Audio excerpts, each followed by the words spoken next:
शिल्पकला. शिल्पकला त्रिमितीय असते. उदाहरणार्थ मूर्ती, पुतळा, कलापूर्ण भांडी आणि वस्तू. शिल्पे कोरली किंवा घडवली जातात.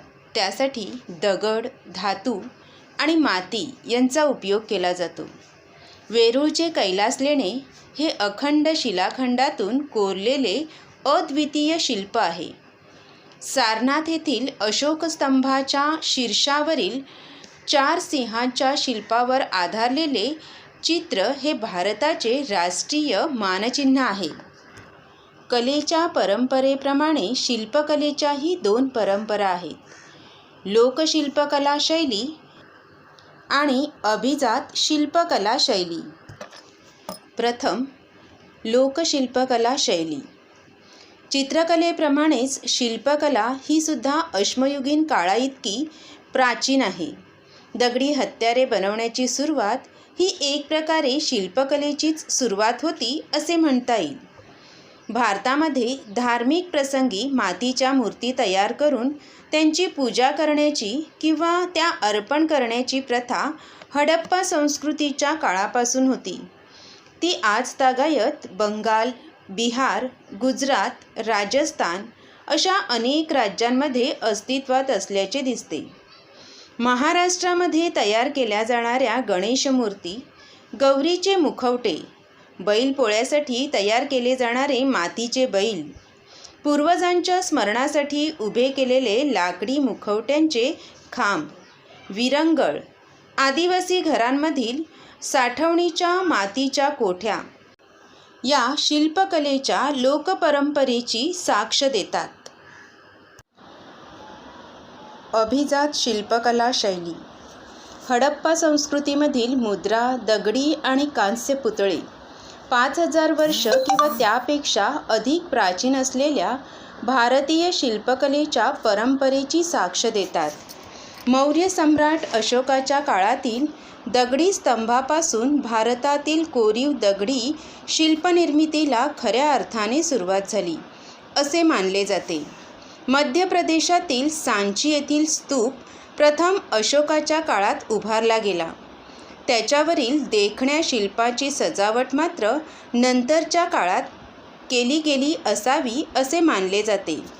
भारतातील शिल्पकलेचा विकास नंतरच्या काळात होत राहिला याची साक्ष आपल्याला भारहूत येथील स्तूपावरील शिल्पांद्वारे मिळते. बौद्ध धर्माचा प्रसार भारताबाहेर दूरवर झाला. त्यामुळे त्या देशांमध्ये स्तूप उभारण्याची परंपरा सुरू झाली. इंडोनेशियातील बोरोबुदूर येथील स्तूप हा जगातील सर्वाधिक मोठा स्तूप आहे. तो इसवी सनाच्या 8व्या-9व्या शतकात बांधला गेला. इसवी सन 1991 साली युनेस्कोने बोरोबुदूर जागतिक वारसा स्थळ म्हणून जाहीर केले. भारतीय मूर्तिविज्ञान.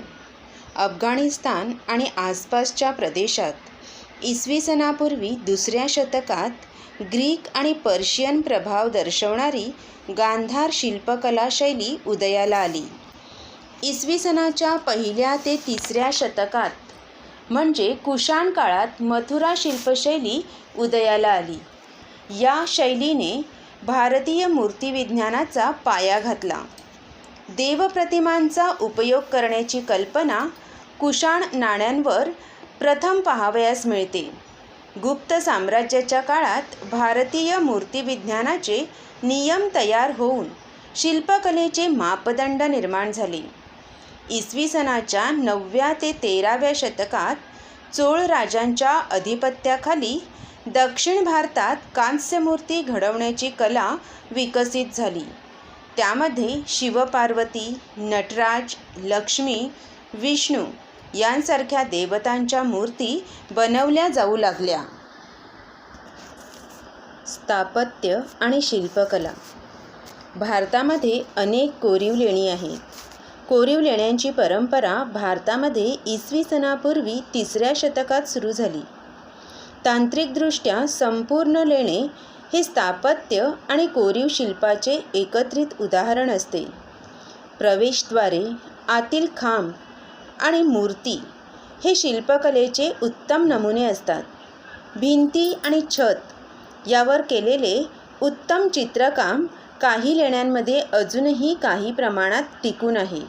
महाराष्ट्रातील अजिंठा आणि वेरूळ येथील लेण्यांना इसवी सन 1983 मध्ये जागतिक वारशाचा दर्जा देण्यात आला.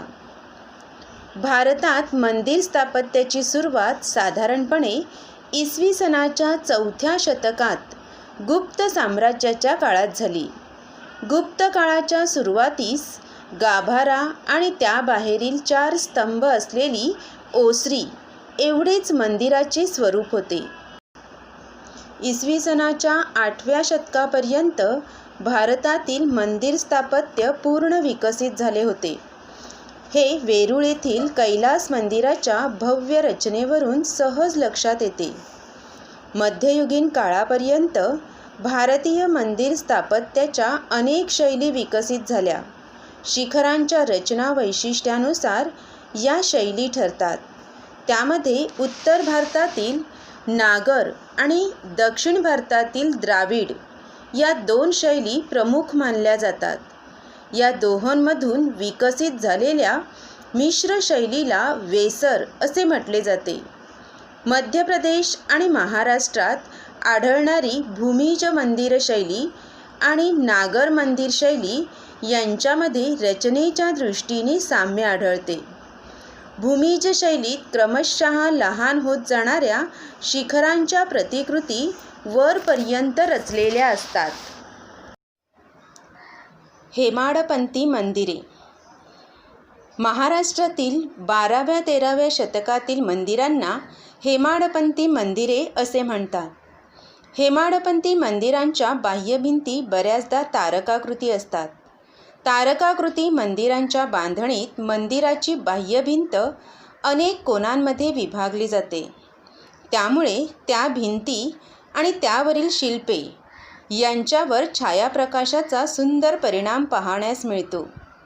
हेमाडपंती मंदिरांचे महत्त्वाचे वैशिष्ट्य म्हणजे भिंतींचे दगड सांधण्यासाठी चुना वापरलेला नसतो. दगडामध्येच एकमेकात घट्ट बसतील अशा कातलेल्या खोबणी आणि कुसू यांच्या आधाराने भिंत उभारली जाते. मुंबईजवळील अंबरनाथ येथील अमरेश्वर, नाशिकजवळचे सिन्नर येथील गोंदेश्वर, हिंगोली जिल्ह्यातील औंढा नागनाथ ही हेमाडपंती मंदिरांची उत्तम उदाहरणे आहेत. त्यांची बांधणी तारकाकृती प्रकारची आहे. त्याखेरीज महाराष्ट्रात अनेक ठिकाणी हेमाडपंती मंदिरे पाहावयास मिळतात. भारतातील मुस्लिम स्थापत्य शैली. मध्ययुगीन भारतामध्ये मुस्लिम सत्तांच्या आश्रयाखाली पर्शियन, मध्य आशियाई, अरबी आणि इस्लामपूर्व भारतीय असे स्थापत्यशैलीचे अनेक प्रवाह एकत्र आले. त्यातून भारतातील मुस्लिम स्थापत्य विकसित झाले. अनेक देखण्या वास्तूंची निर्मिती केली गेली. दिल्लीजवळच्या मेहरौली येथील कुतुब मिनार, आग्रा येथील ताजमहाल आणि विजापूर येथील गोल घुमट या वास्तू मुस्लिम स्थापत्यशैलीची जगप्रसिद्ध उदाहरणे आहेत. कुतुबुद्दीन ऐबक याच्या काळात म्हणजेच इसवी सनाच्या 12व्या शतकात कुतुब मिनार बांधण्यास प्रारंभ झाला आणि अल्तमश याच्या कारकिर्दीत म्हणजे इसवी सनाच्या 13व्या शतकामध्ये कुतुब मिनारचे बांधकाम पूर्ण झाले. कुतुब मिनार जगातील सर्वाधिक उंच मिनार आहे. त्याची उंची 73 मीटर म्हणजेच 240 फूट आहे. ज्या वास्तुसंकुलाचा कुतुब मिनार हिस्सा आहे ते कुतुब वास्तुसंकुल युनेस्कोने जागतिक वारसा स्थळ म्हणून जाहीर केले आहे. मुघल सम्राट शहाजहान याने त्याची बेगम मुमताज महल हिच्या स्मरणार्थ ताजमहाल बांधला. ताजमहाल हे भारतातील मुस्लिम स्थापत्याच्या सौंदर्याचे अग्रगण्य उदाहरण मानले जाते. जगप्रसिद्ध असलेली ही वास्तू जागतिक वारसा स्थळ म्हणून युनेस्कोने जाहीर केली आहे. इसवी सनाच्या 17व्या शतकात बांधलेल्या विजापूरच्या गोल घुमट या अत्यंत भव्य इमारतीत मुहम्मद आदिलशहा याची कबर आहे. या इमारतीला गोल घुमट हे नाव ज्यामुळे मिळाले, त्या घुमटाच्या आतल्या घेराच्या बाजूने गोल सज्जा आहे. या सज्जात उभे राहून कुजबुजले तरी तो आवाज सर्वत्र ऐकू जातो. जोरात टाळी वाजवली तर तिचा प्रतिध्वनी अनेकदा घुमतो.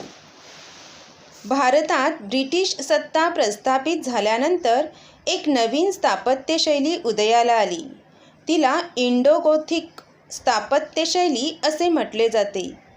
ब्रिटिश काळात बांधल्या गेलेल्या चर्च, सरकारी कचेऱ्या, मोठ्या पदाधिकाऱ्यांची निवासस्थाने, रेल्वे स्टेशन यांसारख्या इमारतींमध्ये ही शैली पाहावयास मिळते. मुंबईचे छत्रपती शिवाजी महाराज रेल्वे टर्मिनस ही इमारत या शैलीचे एक उत्कृष्ट उदाहरण असून ते युनेस्कोच्या जागतिक वारसा स्थळांच्या यादीत समाविष्ट झाले आहे.